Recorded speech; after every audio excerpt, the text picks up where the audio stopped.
C'est à l'hôpital Bichat que la quasi-totalité des personnes contaminées sont prises en charge. La France compte 5 cas confirmés de coronavirus.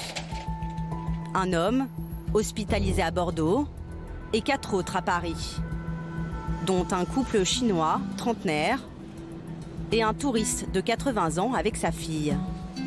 Ce vieil homme, dans un premier temps, n'a pas été diagnostiqué. Il ne remplissait pas du tout, mais il était vraiment loin des critères. Donc il n'a pas été retenu comme un cas possible. Ensuite, il a été des signes respiratoires ont apparu, son état s'est dégradé, il a été hospitalisé en réanimation, son état est grave.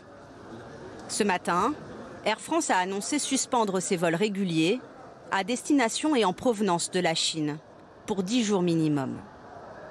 À l'aéroport de Roissy, ceux qui ont pu bénéficier des derniers avions depuis Pékin s'étonnent du peu de contrôle.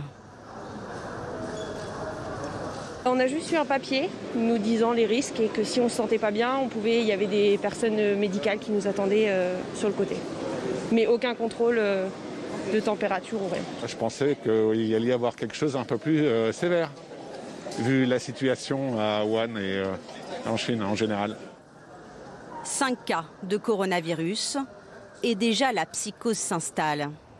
Cette pharmacie du nord de la France a été prise d'assaut. Il ne lui reste plus aucun masque à vendre. On était vraiment dévalisés, comme on dit, donc j'ai même appelé le fournisseur. Même le fournisseur qui ne fournit les masques, il n'en a plus. Donc mes confrères non plus, quand j'appelle, ils n'en ont plus. Les gens, ils se jettent sur les masques. J'ai l'impression qu'on est en pandémie ou des choses comme ça. Non, faut se calmer un peu. Un emballement constaté également par les équipes du SAMU de Paris. En cas de doute, les autorités ont invité les Français à appeler le 15. Mais malheureusement, souvent ces doutes sont loin d'être fondés. Et vous mangez souvent chinois et ça vous inquiète? Je vous passe un médecin qui n'était pas restant. C'est des choses un petit peu risibles, quoi. J'ai vu une personne qui avait l'air chinoise, je l'ai croisée dans la rue et à ce moment-là, elle a toussé. Est-ce que vous pensez que c'est grave? Ou je connais quelqu'un à côté de chez moi qui est d'origine asiatique et il est malade. Est-ce que ça nous fait courir des risques dans l'immeuble? Vous voyez, toutes ces choses-là sont totalement irrationnelles, illogiques, psychologiques. Malheureusement, cette panique s'accompagne parfois de racisme.